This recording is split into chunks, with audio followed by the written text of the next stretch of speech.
want to introduce our next and final speakers in this track. Jody Butts and Antonia Lorz from Cerner will be taking us through how they take action on complex data, setting a vision for global emergency department product. And so this will really take us into kind of how they extracted insights out of kind of a heavy amount of data. So where Rachel and Lisa have left off, Jody and Antonia can pick up. So with that, please welcome Jody and Antonia. Great, thank you, Emily. All right, we would like to start by asking you a question. How would you start designing a new product for emergency departments around the world? We recently faced this daunting question ourselves and are here to share how we began answering it. I'm Jody, a UX strategist based in London. My background is in design and psychology. I've been working on the UX team at Cerner for about 7 years, focused on our clinical electronic health record products.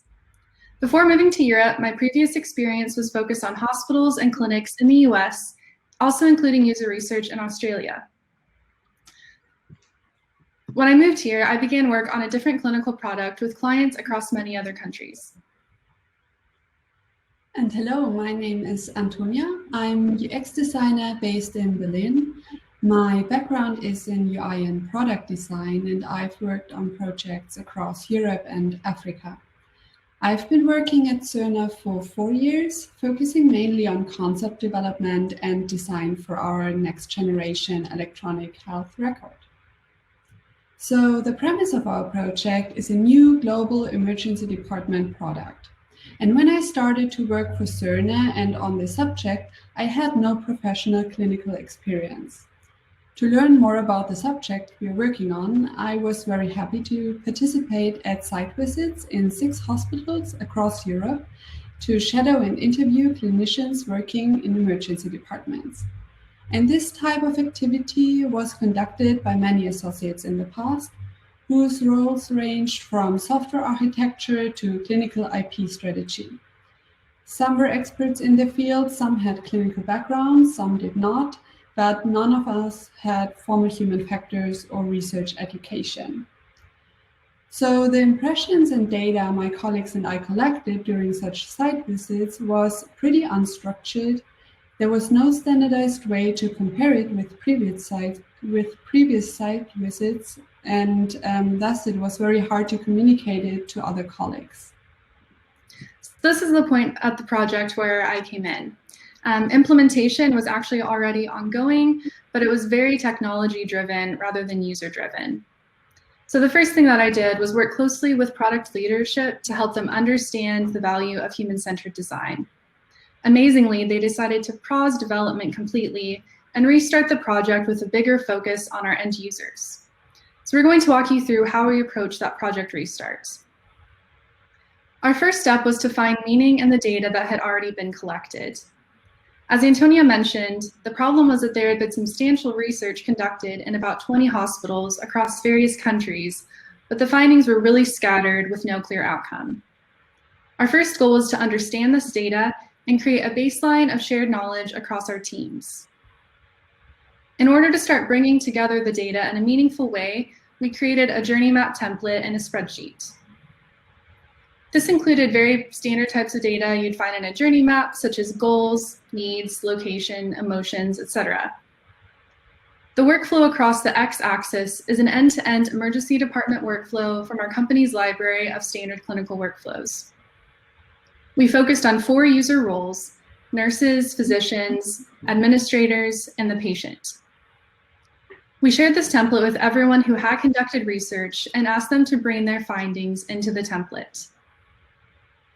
Then we consolidated all the information into 4 spreadsheets, one for each user role. As you can see, these files became very messy in order to keep track of the reporter and the source hospital for each finding. We could already see some interesting insights, but of course these spreadsheets were not a useful way to process or really share this information. So next we created a couple of abstracted diagrams to focus on high-level insights. We created kind of a journey map, heat map hybrid to see which stages of the workflow we had data documented for or not. We used darker shades of blue to show where we had more data. In some cases, we had no data because that user role was not involved in that phase of the ED journey at all. But in other cases, we were completely missing data about that stage. Next, we added another level of indication to describe the quality of the data. If the findings were consistent, then it seemed more valid, but where we had inconsistent or even conflicting data, we marked it as questionable. These maps helped us to quickly identify which workflow steps and types of information that we could build a future research plan around. After we had these high-level insights, Antonia began to create detailed journey maps and diagrams based on the raw data. So as a first step, we summarized the findings from each role from our spreadsheet because the input from multiple site visits contained many overlapping information. This made the user journey maps already way easier to consume. To be able to identify differences in the data more easily, we highlighted certain aspects graphically. For example, we used this simple curve to illustrate if sense of control and understanding is high, medium, or low, and how it evolves throughout the user journey. To understand when mobile and when desktop solutions would support the user best, we highlighted in the location line when the user performs seated documentation actions and when the user is documenting at any location besides the traditional office. As a next step, we brought the individual user journey maps in context to each other, since many actions are not performed alone. In this example, we pulled together information on emotions and sense of control and understanding for the roles of nurse, physician, and patient. In the third line, we captured the role of the person who is physically with the user during this part of the journey. Now, looking closer at the negative emotions we want to prevent with our future emergency department solution, we can easily see which role is with someone at this point of time and might help to prevent or get out of negative emotions. Because the focus of our solution will be especially on nurses and physicians, we look closer at their data. In this example, we focused on the kind of information each role produces within a workflow step and when it is shared and consumed by other colleagues. This helped us to identify workflow steps which are documentation focused versus review focused. So those user journey maps provided an overall baseline and insights relevant to our future product. Still, we needed to know where to start and how to take action on such complex data to finally set a vision for our global emergency department product. In order to take action, we needed to focus on problems to solve. We already could see opportunities from these diagrams, but we also wanted to utilize the deep experience of our interdisciplinary team. At Cerner, we're privileged to work with colleagues that have a wide range of skills, experience, and backgrounds.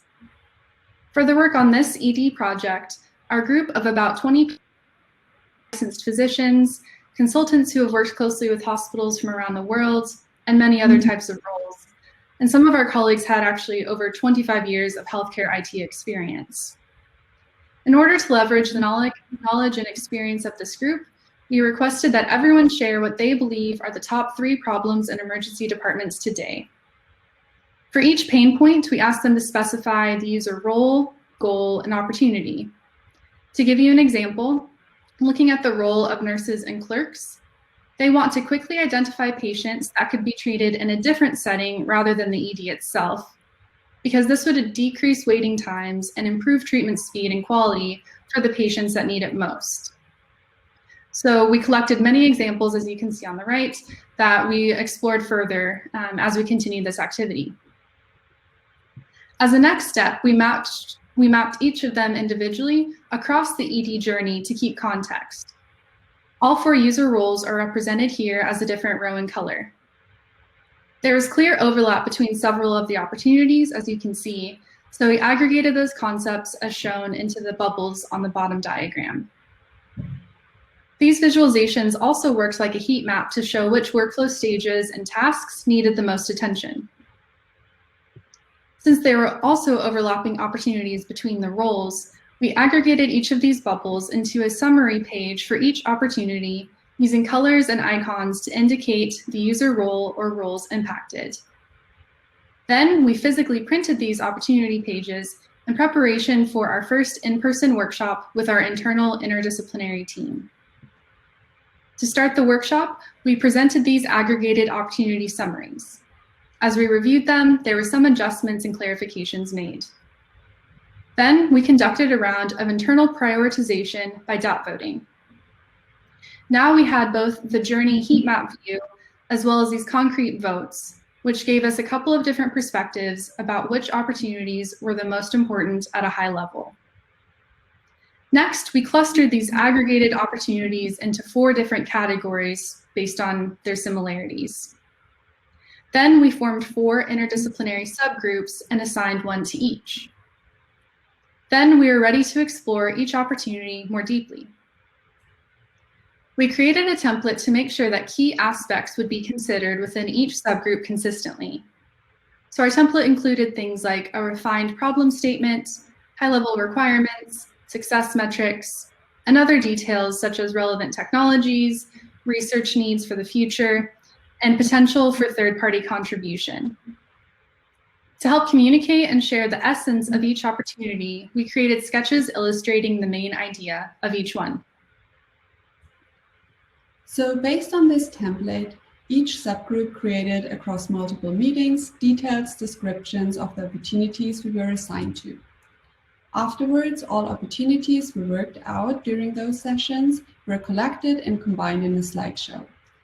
Next, we presented our outcomes to all team members to be aligned on every detail. But still, these opportunities and further definitions were based on our own knowledge and assumptions. So before taking action on them, we would first need to validate the opportunities with end users. Therefore, we met with 9 clinicians from 3 different hospitals and also conducted interviews with 5 internal subject matter experts. We presented our opportunities we saw for a future emergency department solution in multiple interview sessions and collected their feedback on the value, pain points, difficulties, and dependencies they see in this topic based on their expertise. So after these interviews, we asked the clinicians to vote with a big star, a small star, or no star on each opportunity to reflect the impact they see in each topic for the work. This voting gave us already a first impression on the most valuable topics for them. But due to the busy schedules clinicians have sometimes, we had a quite consistent number of participants in each session, so that these stars alone could not draw a precise picture. So we calculated a percentage of agreement for each opportunity. These numbers help to weight out the results properly. They now can be utilized to understand the impact of each opportunity for the clinicians we interviewed and gave us a direction of the topics we needed to address first. So now I've walked you through the process that we use to find meaning in our data and begin taking action on it. So we'll conclude with an overview of how we moved forward from here and share some of our takeaways from the experience. Finally, Antonia will share a recap of the methods we used and share some tips you can use to try something similar in your own organization. If you think of a classic product management Venn diagram, everything we have been describing today helped us to articulate the user needs as shown in the green bubble. So this is just one perspective of insights that could be used by product management for creating a product vision and project roadmap. We also uncovered areas where additional research was necessary, which could be prioritized by the internal and external validation of our opportunities. These visualizations and documents created a baseline of user-centered understanding that could be shared and discussed across a variety of roles and teams. Finally, we also found that sharing these insights in a presentation format, along with the diagrams and raw files themselves, became very useful onboarding material as we had new colleagues join the project along the way. As we reflected on the overall process and experience, a few high-level takeaways became clear. First, one that might be obvious for you already, but journey maps really are a powerful tool for keeping a group focused on the user. We saw colleagues who had never participated in design thinking before really empathizing with the user and considering this new perspective. Next, we were really pleased with the amount of creativity that came from working with smaller subgroups in a variety of roles. This allowed our colleagues to feel empowered to participate, which led to fun and surprising outcomes. Once we got rolling with actual project work, we realized how easily and quickly teams can get lost in their own specific focus. So we used formal and informal methods to come back to this content over time to help make sure our teams kept the overall perspective and the user in center of their mind. Finally, we also realized the power of focusing on user problems to encourage innovation. Through these tools and methods, our stakeholders could better empathize with end users and truly were inspired to create the best solutions with our product. So the process steps we looked at today covered first, collecting research data from a large number of end users. Second, finding meaning in your data by using various types of user journey maps. Third, collecting and elaborating opportunities in small subgroups. And fourth, validating opportunities with end users to start with the most valuable ones. If we motivated you to run a similar workshop with your team, we would like to share some recommendations. So before you get started, foster your team. An in-person workshop for the first session would be ideal. After starting to collaborate in person, it worked well for us to continue later actions remotely. Another recommendation is ask for end-user feedback as soon as possible. Running it again, we would have adjusted the order of activities a bit to gather user feedback earlier. Regarding administrative work, it would be ideal to have a separate person organizing the activities, scheduling meetings, following up on deliverables, etc. It is a lot of work to do all of that and lead activities and contribute to the actual workshop. What worked well for us is to co-lead some parts with a product manager or solution lead. In this way, we educated associates on the methods and how to run such workshops. As a last recommendation, we want to encourage you to include people from all backgrounds and levels of experiences to bring together a big range of expertise, which definitely helps the quality of your product. Well, this is the story of how we started to design a new product for emergency departments around the world. We hope that you found our process interesting and inspiring for your own work. And we'll conclude here and take any questions that you have. Great, so I'm just gonna pull up some of the questions here in the chat. We have a question about what time frame this took place. How long was this, this effort? Good question. So I will note that I think that there were, I think everyone else had other projects going on at the same time, so it would have been different if this was kind of a clear your plate, we're going to focus on this type of thing. I think it was about 12 weeks or 3 months start to finish. We had a bit of the kind of client discussions and validation that continued on after that as well. I'd say probably about 6 weeks for kind of the bulk of the data collection, processing, and those workshops. The kind of creative subgroup work, I think that was about 2 to 3 weeks that those were kind of really focused and had a lot more time together. Do you wish you had a different timeline? What would have been your ideal timeline for those people out there that are envisioning a future state of this? Good question. Antonia, what do you think? Actually, I think we had quite sufficient time. I think what is always good is, as we already mentioned, to plan for end user feedback as soon as possible. And it always takes time to find a spot in the schedule of a physician. So this should be considered very early and plan some extra time because sometimes they need to adjust something. So it's better planning more. Sure. That totally makes sense. Let's see. Once next steps are approved, did you run into constraints or friction from other departments, IT, engineering, operations, about costs, functionality, anything like that? How'd you overcome them, or did you get buy-in from the start? So from here, we chose kind of a small workflow case study to start creating a vision for. And through that, we had a lot of discussions with various other teams and stakeholders. We had kind of a small client event, so we were able to do some kind of low fidelity testing and getting some user feedback in a rough way there as well. So I think that being able to talk to a lot of different people, like as we were going through the process, and again, pulling in our end users as much as we could, that definitely helped. In some ways, it felt like we were almost given too much of the reins, if that makes sense. So it was amazing to get a lot of support and buy-in and the freedom to kind of try a new approach.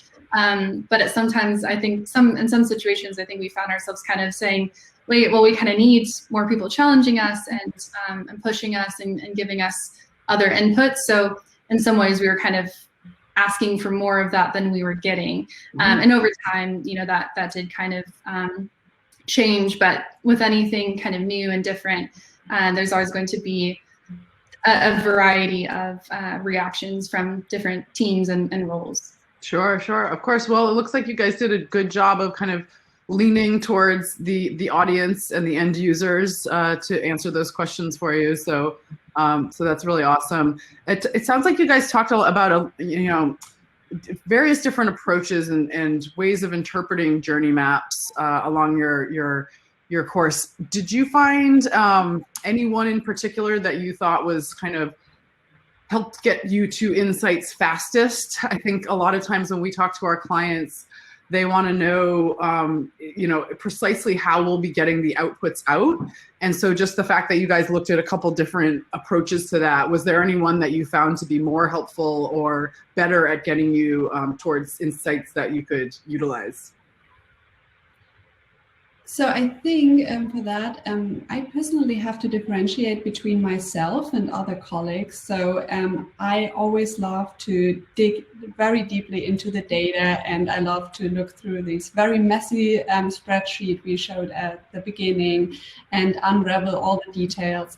But this is not a format you can share with like a larger group with all colleagues, and it's very hard to validate that with end users.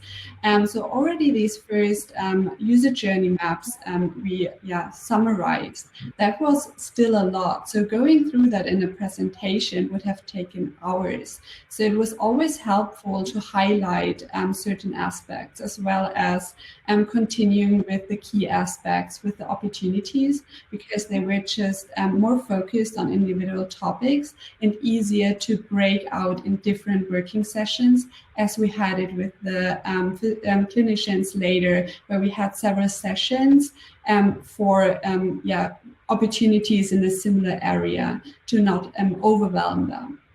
So it sounds like you used a human-centered design approach to utilizing your journey maps to interpret things for different audiences, right? To have those conversations and to enable those different conversations with those different audiences as you went. I love that. That's really great. Okay, another question from the crowd. We've got, would this process capture the right data for complex cognitive disorder or developmental disorder ASD populations? You guys have any thoughts on that? So from my perspective, this was very much kind of finding a baseline of what had already been done and kind of where we were at from a research perspective. As Antonia mentioned, it was a lot of different types of roles and no kind of, PhD human factor specialists that had been involved yet at this point. So as we said, a starting point and helped us to create a future research plan. So I think that, in no way do we mean to say that this was a fully comprehensive research, but merely kind of a starting point to understand what we had an idea about, and then where we could move forward. And I think that would be really interesting to dig into more deeply. And I think the second question or a follow-up question here would be that same process. Do you think that could be applied to someplace like the ER, something as complex as the ER? That is the hope. So we will. We are currently focusing on the emergency department, but of course there are a lot of more venues about to come, and surgery ER will be one of them. Excellent. All right. Well, with that, I don't have any other questions here for us in the chat. Do you guys have any closing thoughts for the group on how they might approach analyzing their insights, drawing insights from their research? I think, I just say have fun with it. I mean, Antonia and I had a blast in Miro, just, trying to pull different perspectives and looking at a lot of different ways with that. So I just encourage kind of exploration and creativity. And once you can kind of get through the rough, text and spreadsheet kind of hours, that's where the fun really starts. And bringing others with you in that process and exposing that to them, that really helps it come alive for them and makes them feel like a part of the process as well. Absolutely, yes. Playing with the data you gather from as many sources you can find, and definitely ask for feedback. Internal as well as external is always valuable. Wonderful.